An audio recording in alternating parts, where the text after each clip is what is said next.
மத்திய கிழக்கில் தீவிரம் அடையும் போர் பதற்றம். இலங்கையை குறிவைக்கும் ஐரோப்பிய நாடுகள். இலங்கைக்கு பெருந்தொகை எரிவாயுவை ஏற்றிய கப்பல் இன்று வருகை. நடுவானில் திருப்பி அனுப்பப்பட்ட ஏர் இந்தியா விமானம் சுமார் 4 மணி நேரம் வானில். இந்தியாவுக்குள் நுழைந்த யுத்தம். டியாகோ கார்சியா தீவில் பல்லிஸ்டிக் ஏவுகணை தாக்குதல்கள். ஈரான் அதிரடி. தடையின்றி மின்சாரத்தை வழங்குவது தொடர்பில் அனுர அரசு வெளியிட்டுள்ள தகவல். ஈரான் மீதான முக்கிய தடையை தளர்த்திய அமெரிக்கா. ஏப்ரல் வரை நடைமுறையில். கார்க் தீவு வழியாக கார்முஸை கைப்பற்றும் அமெரிக்கா.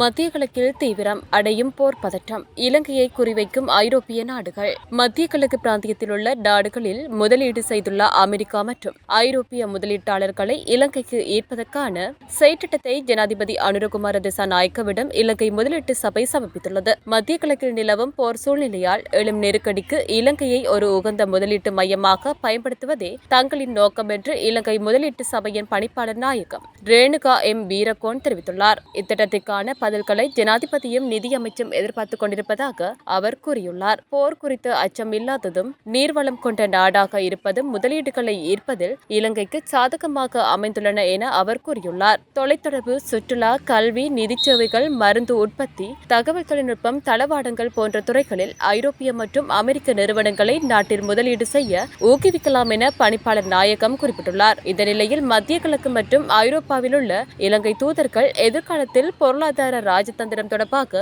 மேலும் முக்கிய பணிகளை செய்ய வேண்டியிருக்கும் என்று முதலீட்டு சபையின் சிரேஷ்ட அதிகாரியொருவர் தெரிவித்தார். துபாயை போன்ற வரிவிலக்கு கொள்கைகளுடன் இந்த நாட்டில் முதலீட்டை வழங்குவது நடைமுறையில் சாத்தியமற்றது. ஆனால் தற்போதைய போர்ச்சூழலை எதிர்கொண்டு பாதுகாப்பு, நீர் மற்றும் உயிர் சக்தி ஆகியவற்றை கொண்ட ஒரு மூலோபாய வாய்ப்பு இலங்கைக்கு உள்ளது என்று அவர் மேலும் தெரிவித்துள்ளார். இலங்கைக்கு பெருந்தொகை எரிவாயுவை ஏற்றிய கப்பல் இன்று வருகை. இலங்கைக்கு 3900 மெட்ரிக் டன் எரிவாயுவை ஏற்றி வரும் கப்பல் ஒன்று இன்று நாட்டுக்கு வரும் என லிட்ரோ நிறுவனம் தெரிவித்துள்ளது. இந்த மாதத்தில் 7 எரிவாயு கப்பல்கள் நாட்டுக்கு வருகை தந்துள்ளதாக நிறுவனம் குறிப்பிட்டுள்ளது. அதற்கமைய இந்த மாதம் 27,300 மெட்ரிக் டன் எரிவாயு நாட்டுக்கு வந்துள்ளதாக அந்நிறுவனம் தெரிவித்துள்ளது.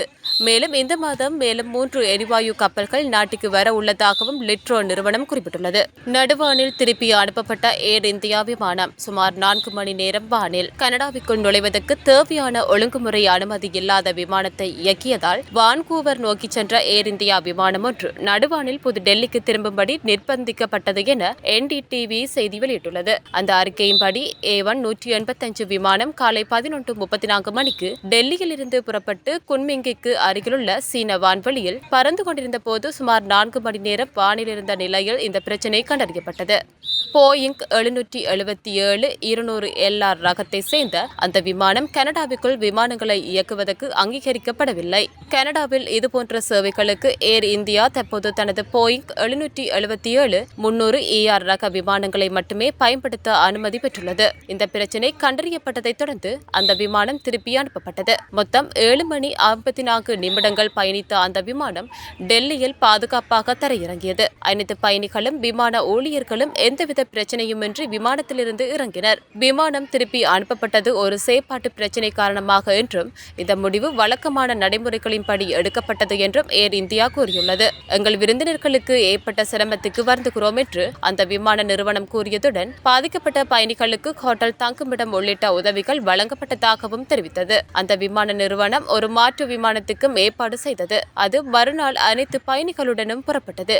ஒரு போயிங் 777 விமானம் பொதுவாக 1 மணி நேரத்துக்கு 8 முதல் 9 எரிபொருளை பயன்படுத்தும் என்பதால் இந்த சம்பவத்தால் கணிசமான செலவு பாதிப்புகள் ஏற்படும் என்று எதிர்பார்க்கப்படுகிறது. இந்தியாவுக்குள் நுழைந்த யுத்தம். டியாகோ கார்சியா தீவில் பல்லிஸ்டிக் ஏவுகணை தாக்குதல்கள்.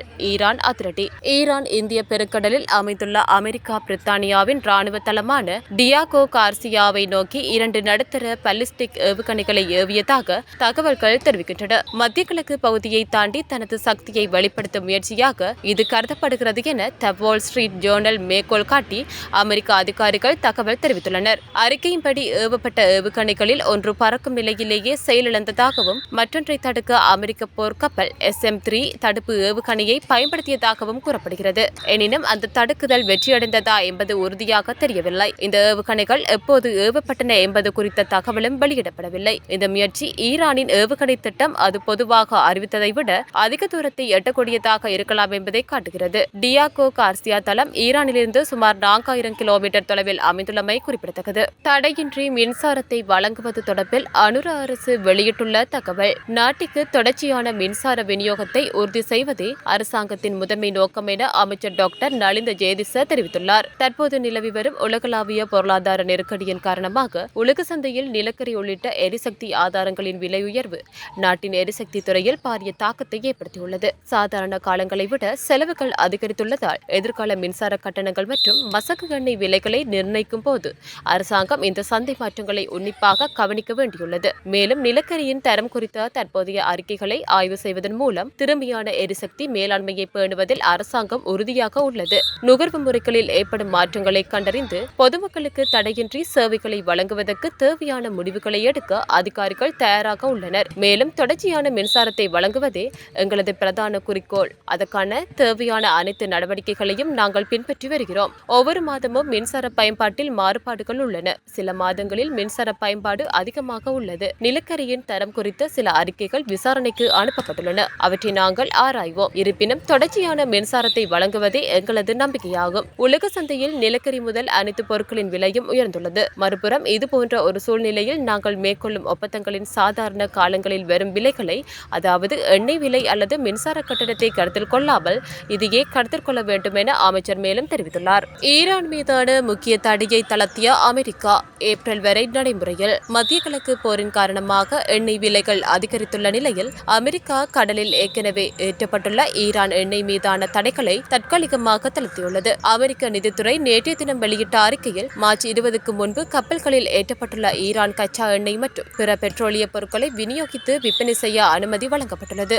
இந்த அனுமதி ஏப்ரல் 19 வரை நடைமுறையில் இருக்கும் என கூறப்பட்டுள்ளது. இந்த முடிவு அமெரிக்க நிதித்துறையின் வெளிநாட்டு சொத்துக்கள் கட்டுப்பாட்டு அலுவலகம் மூலம் எடுக்கப்பட்டது.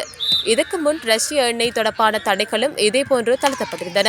ஈரான் உலகின் சுமார் 20% எண்ணெய் மற்றும் எரிவாயு போக்குவரத்து நடைபெறும் ஹார்முஸ் நீரிணையை நடைமுறையில் மறித்து வைத்திருப்பது மற்றும் மத்திய கிழக்கில் உள்ள எரிசக்தி கட்டமைப்புகள் மீதான தாக்குதல்கள் ஆகியவை உலக எண்ணெய் விலைகளை அதிகரிக்க காரணமாகியுள்ளது. அமெரிக்க நிதி செயலாளர் ஸ்காட் பெசென்ட் இந்த நடவடிக்கையை குறுகிய கால குறிப்பிட்ட அனுமதி என விளக்கினார். உலகளவில் எரிசக்தி விநியோகத்தை அதிகரித்து சந்தை நிலைத்தன்மையை உறுதி செய்வதே இதன் நோக்கம் எனவும் தெரிவித்தார். தற்போது தடை செய்யப்பட்ட ஈரான் எண்ணெயை சீனா குறைந்த விலையில் குவித்து வைத்துள்ளது. இந்த எண்ணெயை தற்காலிகமாக உலக சந்தைக்கு திறக்கும் போது சுமார் 140 மில்லியன் பேரல்கள் அளவிலான எண்ணெய் கிடைக்கும். இது விநியோக அழுத்தத்தை குறைக்கும் என அவர் குறிப்பிட்டார். ஆனால் ஈரான் இதை மறுத்துள்ளது. சர்வதேச சந்தைக்கு வழங்க எங்களிடம் அதிகப்படியான கச்சா எண்ணெய் இல்லை. அமெரிக்காவின் இந்த கூற்று வாங்குபவர்களுக்கு நம்பிக்கை அளிப்பதற்கானது மட்டுமே என ஈரான் எண்ணெய் அமைச்சக பேச்சாளர் சாமன் கொத்தூசி தெரிவித்துள்ளார். இந்த அனுமதி கியூபா, வடகொரியா அல்லது ரஷ்யா ஆக்கிரமித்துள்ள உக்ரைன் பகுதிகளுக்கு எண்ணெய் விநியோகத்துக்கு பொருந்தாது எனவும் குறிப்பிடப்பட்டுள்ளது. கார்க் தீவு வழியாக கார்முஸை கைப்பற்றும் அமெரிக்கா. மத்திய கிழக்கு போர் சூழலில் நாளுக்கு நாள் மேற்கொள்ளப்படும் தாக்குதலில் பல நாடுகளில் எரிபொருள் பிரச்சினை உக்கிரமடையும் சூழலில் அமெரிக்க ஜனாதிபதி டொனால்ட் ட்ரம்ப் தனது போர் நடவடிக்கைகளில் அடுத்த கட்ட நகர்வை நோக்கி செல்லக்கூடும். ஜனாதிபதி ட்ரம்ப் சொல்வதொன்று செய்வதொன்று திட்டங்களை திடீரென மாற்றக்கூடியவர். வரி விதிப்பிலும் அவ்வாறே நடந்து கொண்டார். ட்ரம்ப் தனது போர் திட்டங்களை இன்னும் கைவிடவில்லை. அடுத்த நடவடிக்கையாக ஹார்முஸ் நீரிணையை கைப்பற்றுவதே திட்டமாக இருக்கும். ஆனால் அது கடும் கஷ்டமானதாக இருக்கும். இந்த திட்டத்தில் முதலில் கார்க் தீவை ஈரான் ஹாக் ஐலண்ட் கைப்பற்றுவதாகவும் அது லேசான விடயமாகும். அதாவது விமானங்களை பயன்படுத்தி மேலிருந்து குண்டுகளை போட்டு கைப்பற்றலாம். ஏற்கனவே அங்கிருக்கும் ராணுவ தளங்களுக்கு தாக்குதல் நடத்தப்பட்டுள்ளது. கார்க் தீவு பாரசீக குடாவின் மேலே இருக்கிறது. தீவை கைப்பற்றி கடற்படைகளை கரையோர வழியில் அமர்த்தி ஹார்முஸ் நோக்கி நகர்த்தக்கூடும். ஆனால் கார்க் தீவின் கடற்கரைகள் மலைப்பகுதியை கொண்டதாகும். அதனால் போர் நிபுணர்களின் கணிப்பீட்டின்படி ஈரானில் 10 லட்சம் வீரர்கள் இருப்பதாக தெரிவிக்கப்படுகிறது. IRGC படைகள் குறித்த மலைப்பகுதிகளில் இருந்து தாக்குதல் நடத்தினால் அதை தாக்குப்பிடிக்க முடியுமா என கூற முடியாது. அதிக காலமும் பாரிய செலவையும் ஏற்படுத்தும். ஆனால் அமெரிக்க படைகளின் பாரிய டேங்கர்கள் மற்றும் போர்க்கப்பல்களை ஹார்முஸ் வழியோ தான் கொண்டு செல்ல வேண்டும். ஹார்முஸ் பகுதி 35 கிலோமீட்டர் பரப்பளவு கொண்ட கடற்பகுதியாகும். அதில் ஆழமான கடற்பகுதி, அதாவது கப்பல் செல்லக்கூடியது 6 கிலோமீட்டர் கொண்ட கால்வாய் பகுதியாகும். இதில் தான் கப்பல்கள் போவதும் வருவதும் நடக்கிறது. யுத்தத்தின் போது ஒரு தரப்பின் பௌதிக வளம் குறுகியதாக இருந்தால் பாதிப்பும் அதிகமாகும். அத்தோடு ஹார்முஸ் நீரிணையில் காணப்படும் வளைவு பகுதியில் பாரிய டேங்கர்கள் மற்றும் கப்பல்களை ஒரே அடியாக திருப்ப முடியாது. யூட்டேனில் மெதுவாகத்தான் திருப்ப வேண்டும். அதற்கு காலம் எடுக்கும். அவ்வாறான சந்தர்ப்பங்களில் எதிர் தாக்குதல் நடத்துவது இலகுவான காரியமாகும். அந்த பகுதியில் ஈரான் கடற்கன்னி வெடிகளை விதைத்துள்ளது. அவற்றை அகற்றிக் கொண்டே செல்ல வேண்டும். அதற்கு மைன் ஸ்லிப்பர்கள், அதாவது கடற்கன்னி வெடிகளை அகற்றும் கப்பல்களாகும். அவற்றை கொண்டே ஹார்முஸ் வழியே காக்தீவுக்கு செல்ல வேண்டியுள்ளது. ஆனால் அமெரிக்க கடற்படையினரும் சில எதிர்ப்புகளை தெரிவித்துள்ளனர். ஆனால் கடற்படை தளபதி ஒருவரின் சொன்ன கருத்து, இது எங்களின் திட்டமில்லை, மேலிடத்தின் ஆணையாகும். ஈரானுக்கு தரை வழியாக செல்ல வேண்டும் என்றால் ஈராக் பக்கம் இருந்து அல்லது துருக்கி பக்கமாகத்தான் செல்ல வேண்டும். அங்கேதான் கெக்கேசியின் மலைத்தொடர் அமைந்துள்ளது. அதிலிருந்து ஈரான் தாக்குதல் நடத்தலாம். சில நேரம் காட்ச் தீவை ட்ரம்ப் கைப்பற்றிக் கொள்ளக்கூடும். இதில் தான் ஈரானின் 90% எண்ணெய் வளம் இருக்கிறது. இதெல்லாம் ஒரு பக்கம் வைத்துவிட்டு பார்த்தால் ஈரான் வைத்திருக்கும் குரூஸ் ஏவுகணைகளை பயன்படுத்தவில்லை. அவர்களிடம் பாரியளவு ஏவுகணைகள் இருக்கிறது. அதை இன்னும் ஈரான் பாவிக்கவில்லை. அதனால் நினைக்கும் அளவுக்கு சாத்தியமானதல்ல என்பது அமெரிக்க படைகளும் அறிவர்.